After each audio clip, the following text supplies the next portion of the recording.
anything to you at all? Isn't it nice? Yeah. Pretty cool, huh? Wish we could do that every week. All right. Can't happen, sorry. I've already written the congressman and just not any way to get that done. So, we want to remind you our church directories are completed. They're on the table out there if you didn't see those on the way in. If you got your picture taken, we want to supply those to you first. And then if we have any left, if your picture's not in it, then we would invite you to take those. But we want to make sure you have an opportunity to pick those up. And I got a special treat for you today. I got a friend of mine who I've asked to come and share a story, and I'm going to relate to you why that is. He's going to share the story, and then I'm going to kind of share with you why it's integral to today. So, Derek, would you come on up here? And should have kept that microphone in my hand, I guess. This is Derek Heath, ladies and gentlemen. Would y'all welcome him to the stage? Welcome him to the stage. And he's got a great story he shared with me a couple of weeks ago about a conversation that he had with his kids and where that conversation is going. Ready? Weird. So we were, having a family night, and I've been trying to figure out this rhythms deal. So we're watching a movie. It was Where Was God? And it's a movie about the tornadoes that were down in Moore, Oklahoma. And I was able to talk to him about it because I went down there and volunteered the weekend after that happened. And it was really cool. And then the conversation kind of went into, would you guys still worship God if I was dead? And, it kind of freaked them out a little bit because they were like, Dad, are you dying? And I was like, no. And that's important to me because I guess my situation is a little different. Like my children, their moms are not believers. Their families are not believers. So the only part of church they get is when they're with me every other weekend. And, so I asked them, I said, would you guys still worship God? And they said, well, yeah, of course. And I said, why? They said, well, because of you. And I don't know, I mean, it was cool because I was sitting there talking to them, and we did like this. We ran through the Bible in like 30 minutes. That is a challenge. Like we went all the way from Genesis all the way through. And, it was really cool because my son that I never thought he really paid attention, he was actually helping me through there. And I've always struggled with him because he's always acted like he just hated to be here. He always acted like he hated to talk about God. And he really surprised me, And the girls, they, were sitting there talking about God, and they're like, yeah, we love Jesus. And I asked them why. And they were like, well, because I'm not messed up. I'm not as messed up as I was. And it's cool because they even at 10 and 11, they get what forgiveness is. And it's really cool. So I asked them, I said, well, what do you guys want to do now? And they were like, we want to get baptized. And that, it was almost like at that second I could feel God saying, good job. You did it. Good job. And to me, like that was my goal. My goal was to bring my kids to Christ. My job's not done, but that was my goal. My job is to continue to disciple them and, grow them up. It talks about in the Bible, grow them up in his ways. And that was just so cool. Their catch was that they didn't want anybody to baptize them but their dad. So, hopefully here pretty soon I can set it up with Lee and be blessed enough to do that. But, Amen. That was just it's kind of a big deal to me because I've been trying to get this rhythm things going, and I don't know about you guys, but man, I get scared. Like, I want to talk to my kids about it, and I can talk to a stranger on the street. I can talk to them all day long, and I can bring them to Christ, but I can't talk to my kids for nothing. And it's that constant, like that fear of failure. Just, but I finally was able to, because of that movie, I was able to open up that conversation, and I was able to do that for them. That means a lot. So I don't know. I'm an extremely blessed man, and I don't know. That's my story. That's good. Yeah, thank you.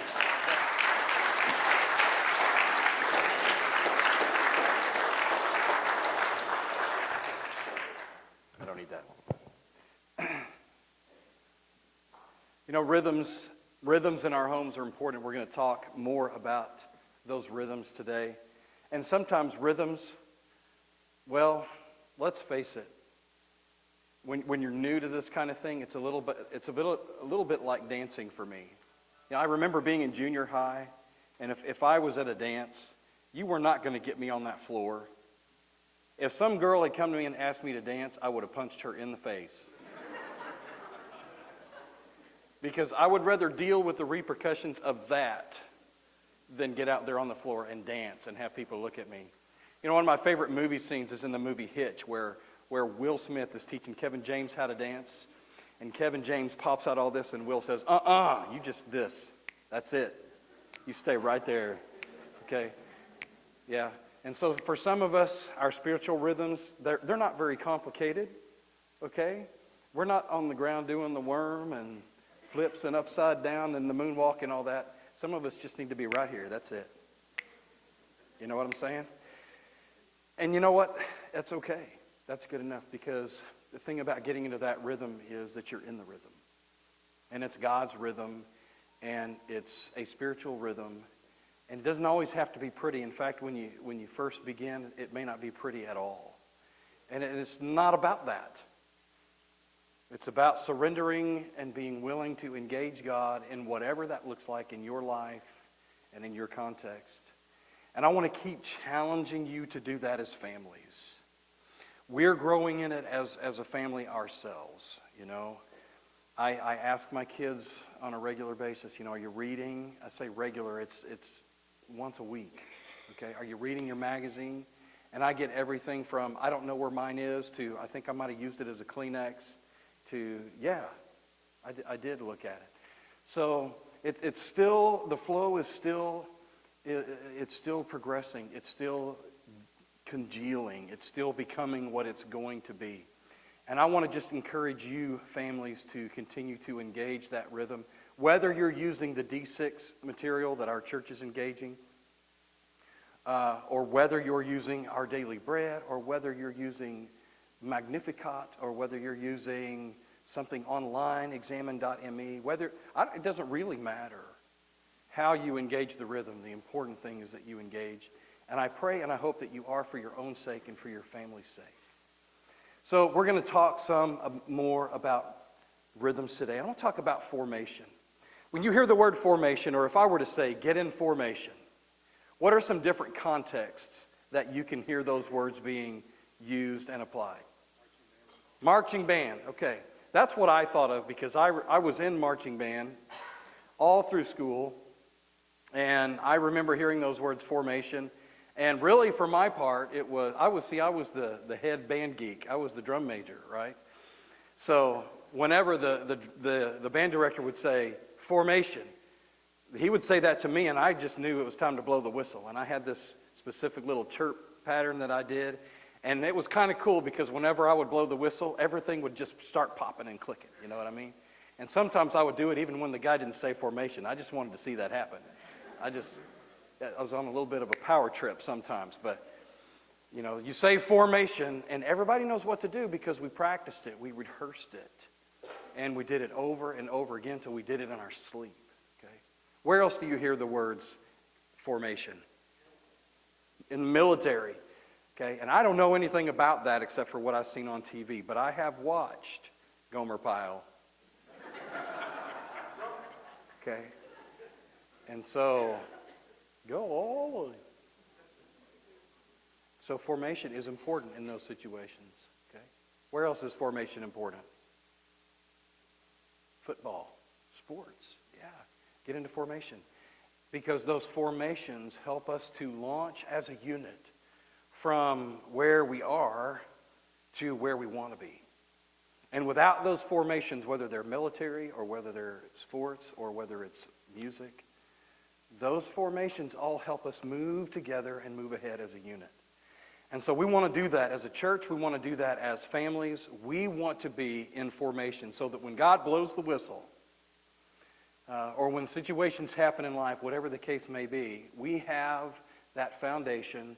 We have the knowledge. We have rehearsed in our daily living the things of God and those faith conversations that will help us move ahead. I brought a little something with me today that a couple of my people may recognize. Oops. I didn't say I knew how to operate it. Okay. For a number of months/years, this was Emma's favorite toy. She has a bin of toys that go with it. Okay, and I decided not to bring all of that. But I wanted to put this up here today as kind of a little bit of a visual as I ask this question. Okay, I want to make it as easy for you as I can. Where do you think is the most significant place where spiritual formation happens? Who said home? Who said that? Nancy, 10 points. All right, you guys got it. Can I tell you this, and I hope you trust this? Every one of you who live in a home with people are being spiritually formed in that environment. Whether it's happening well or happening poorly isn't even my point. My point is simply this. Spiritual formation is happening in your home. And that formation either looks sharp and it looks military and it looks ready, or it looks haphazard. Does this make sense? And most of us can attest to the fact that we're familiar with some of both of those things, I would imagine. But formation is happening in our homes. In fact, I would tell you that formation is happening in our homes like it's happening nowhere else. Let me put it to you this way.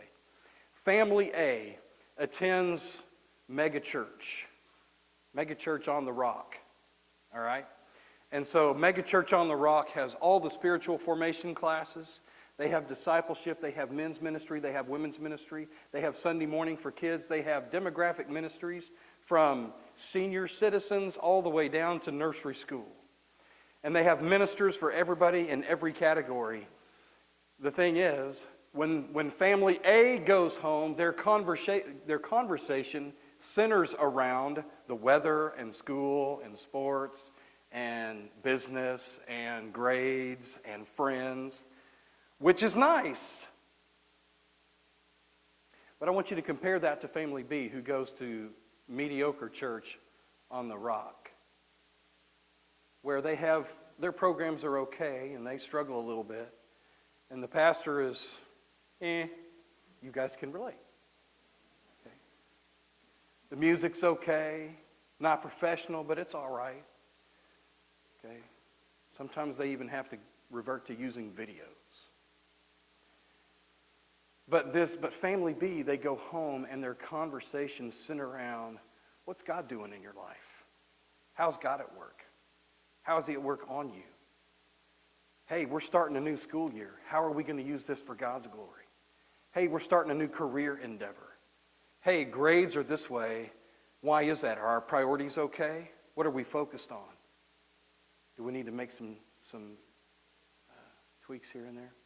Conversations in family B center around faith. Would you care to guess which people are being formed? Well, they're both being formed. It's a trick question. The question is, are we being formed well? So I want to challenge you. I want to go to Psalm chapter 127. Scroll your Bibles to Psalm 127. And we're going to be there for a moment. And I goofed when I did the programming, Janice. Don't change anything. But I programmed all my scriptures with NIV, and in my notes I used ESV. So hopefully they're similar enough that it won't make your brain explode, because we just had the carpet cleaned. All right.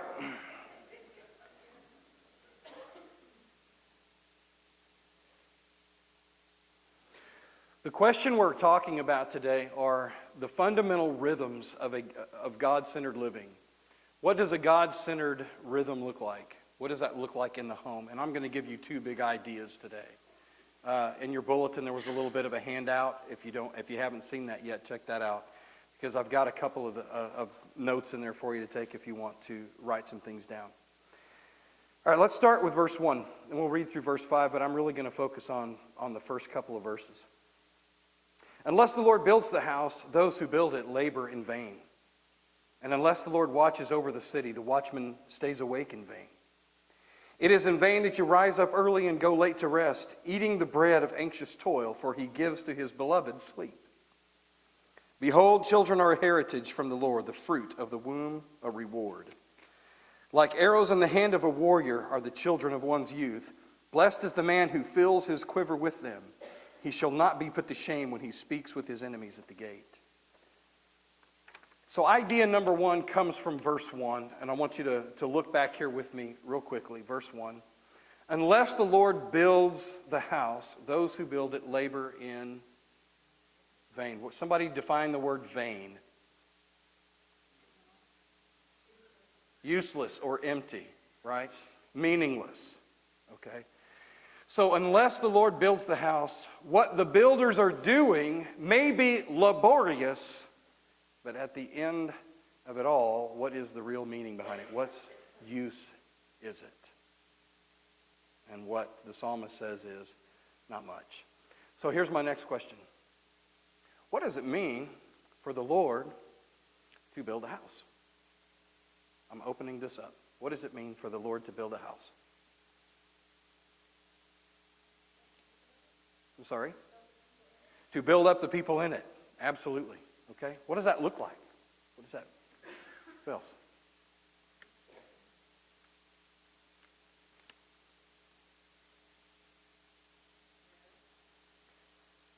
You can bet that prayer is going to be at the heart of a house that the Lord builds. Absolutely. Larry? Foundation, the fundamental beginning of a house. Okay? Sounds like a good word. Yeah. I'm going to use your word, and we're going to run with it, Larry. Foundation. I'm not really a builder. Okay, I'm not at all a builder. But I know some people who are. And I know enough about building to know that, generally speaking, once the plans are drawn up and the actual house goes into motion to get this thing up and running, you start with a foundation. I've never heard of people building a house really entirely on location and then trying to slide a foundation underneath it. Now, we lived in Tulsa for a while. Every house there is on a slab because of the way the ground is. And so I know those things have to be put down first. You put down the slab and your air conditioning guy comes and he runs his duct work, and the plumber guy comes and he runs the plumbing, and the electrical guy comes, and if you got anything in the slab, that's got to be run too. And all that has to be put into place, and then you pour the slab and all that. But after that, really everything else comes. And the shape of the house is largely dependent on the shape of the foundation. That's where you begin. I did get online. I got on YouTube and I looked up houses that were where they were actually lifting them up. Apparently you can do this. You can lift up an entire house and pull a foundation out from under it and put a new one underneath. But guess what? It's kind of risky business. I saw a video where it was a major fail. I thought about showing that to you, but I wanted to save time.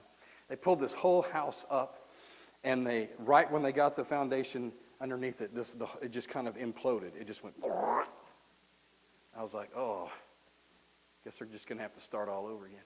Here's the idea. When God builds a house, He is the underlying foundation from which everything springs.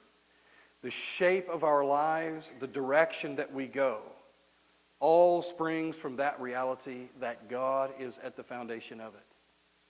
The careers that we choose, that we engage in, we choose because we have a foundation in God.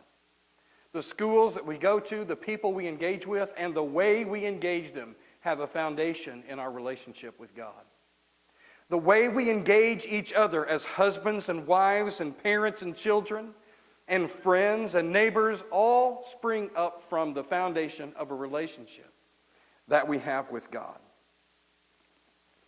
Jesus put it this way after He finished preaching His sermon.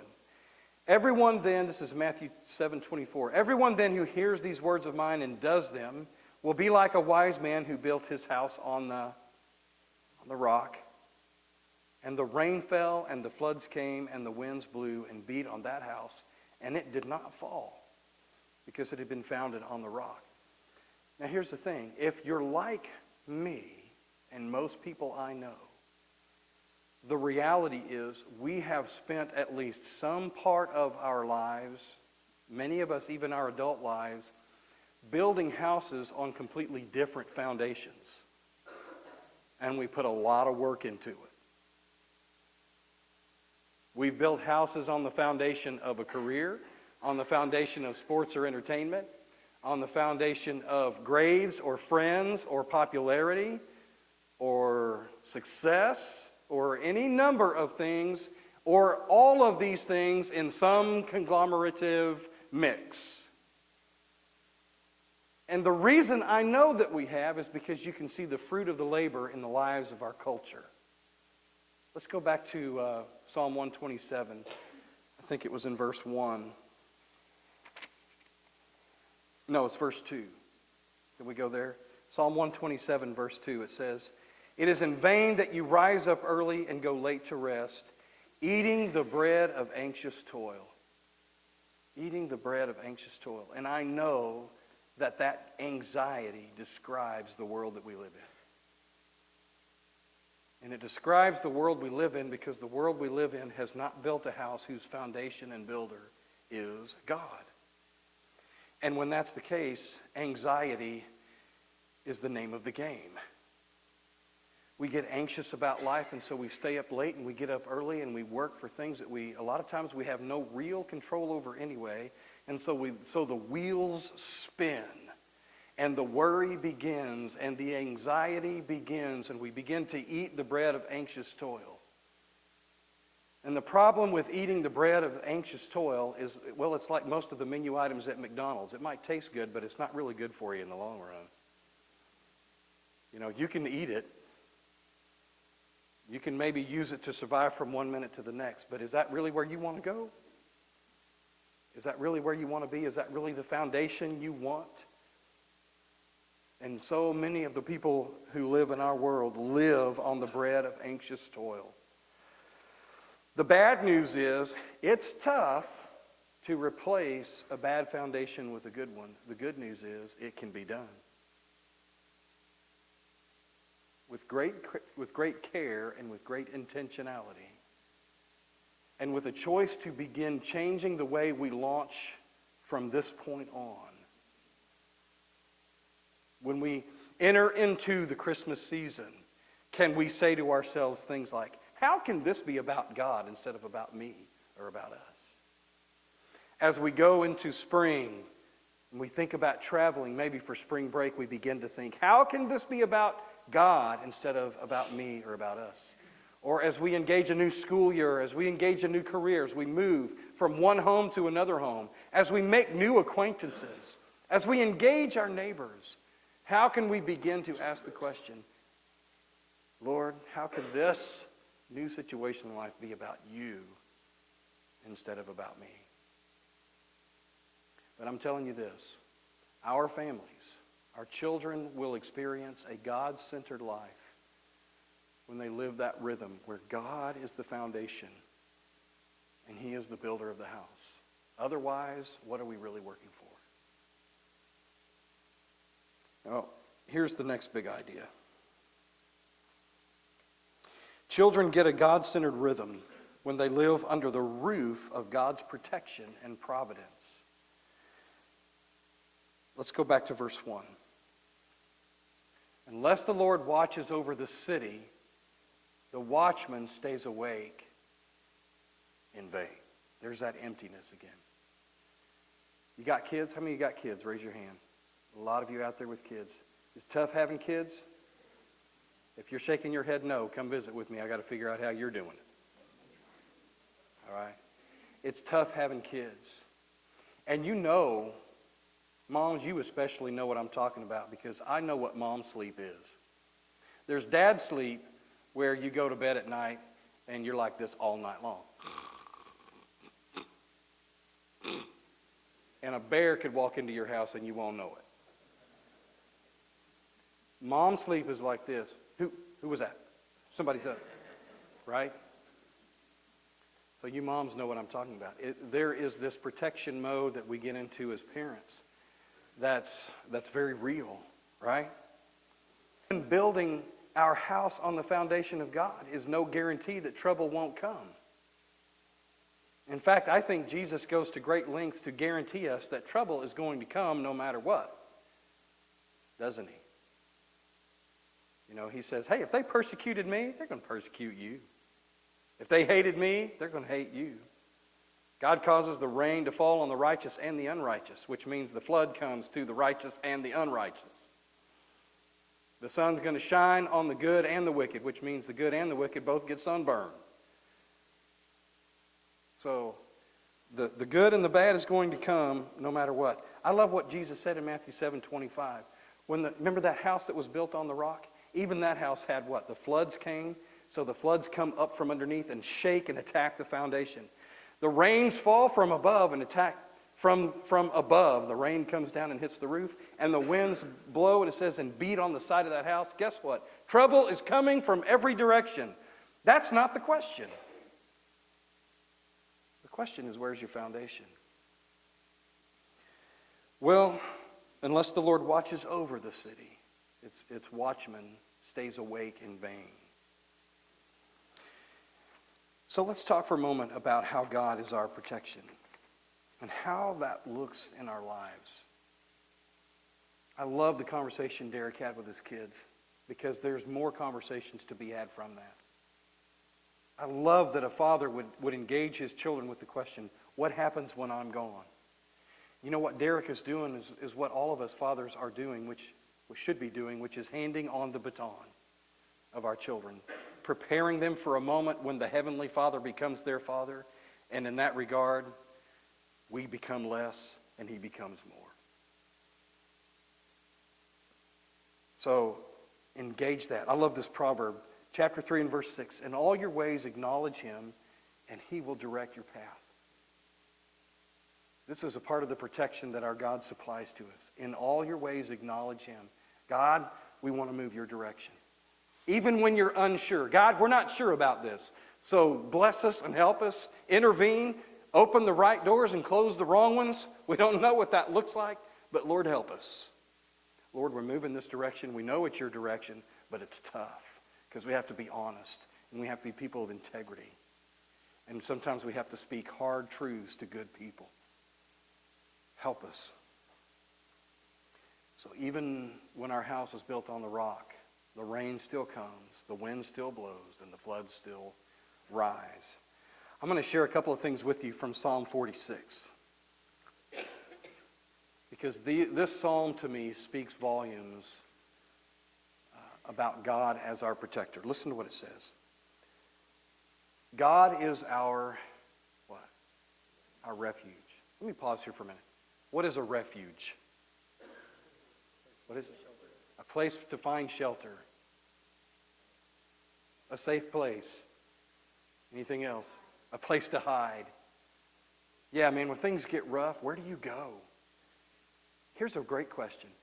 If you go to God, how do your children see you doing that? Don't you know that's important? I want you to know that's important. That your children see you and hear you saying, wow, this is tough. God help us. And they need to see you looking to God and for Him to be your refuge. God is our refuge and He is what?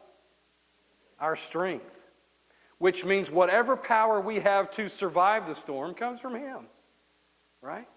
I love the way Paul puts it. I think it's in Philippians. I can do all things through Christ who gives me strength. And oh, how that verse is horribly misused. I mean, we pray, oh, I didn't study for the test, but I want to make an A. And I can do it because God, I can do all things through Christ who gives me strength. I can imagine God up there going, should have studied.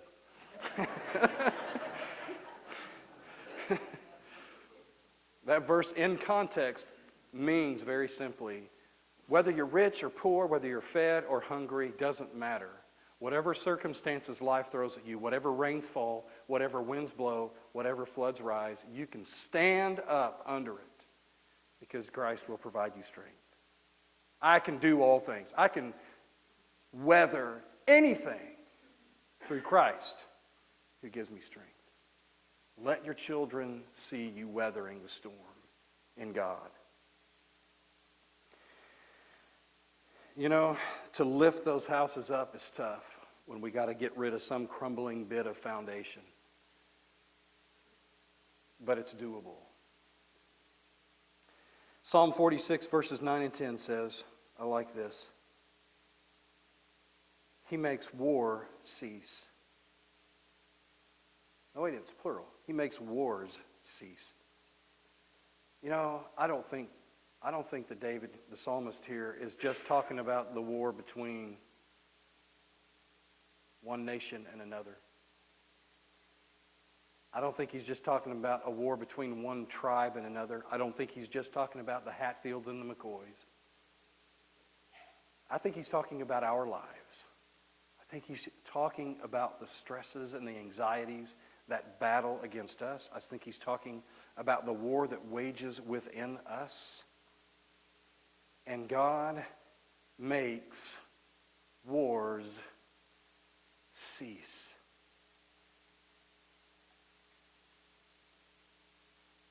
All the way to the end of the earth. He breaks the bow and shatters the spear, and he burns the chariots with fire. What does that mean? That means whenever life comes at you to engage, you don't have to fight back in the sense of you have to be the champion here. And I see this in families especially. Man, when conflict comes up, break the bow, break the spear, burn the chariot. Don't fight. God causes the war to cease. It's time to put down the weapons that we use and let God be the champion. And here's how. I love what it says in verse 10. Be still and know that I'm God. But God, just be still and know that I'm God. But God, my kids are just really struggling and I just don't know. Hey, be still and know that I'm God. Let me be your foundation. Let me be the protective roof over your head. Let me be the walls that surround you. So when the flood comes up and the rains fall down and the wind blows against the side of your house, it will stand. Be still and know that I'm God. You guys remember that song? Let's close with it. A cappella. Church of Christ style. Come on, everybody stand up. Getting back to my roots. Sing with me and we'll pray. Be still and know that I am God.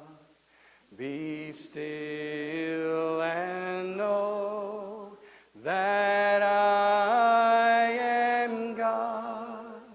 Be still and know that I am God. Pray with me and we'll be dismissed. God, thank you for being our foundation. May we have the courage and the wisdom and the strength to move off of the crumbling foundations of the world, to lift ourselves up, Father, to you, that you may put underneath us the rock that is Jesus, our Lord. And Father, sitting on the foundation of Jesus Christ, may we then know that we have your ever-loving protection, your divine power and your might that covers us at all times, that no matter what comes down upon us from the world, we rest secure in who you are and who we are in you. And Father, when the winds come at us from the side, we pray your loving and your warm embrace, that we would know that you surround us every inch, every moment of every day. God, we love you and we pray that the foundations of our homes will be built on you and that we would hide ourselves in you, our refuge, our strength, our ever-present help in times of trouble. We pray this in Jesus' name. The church said, Amen. You guys have a great weekend. Week. Starting, not ending.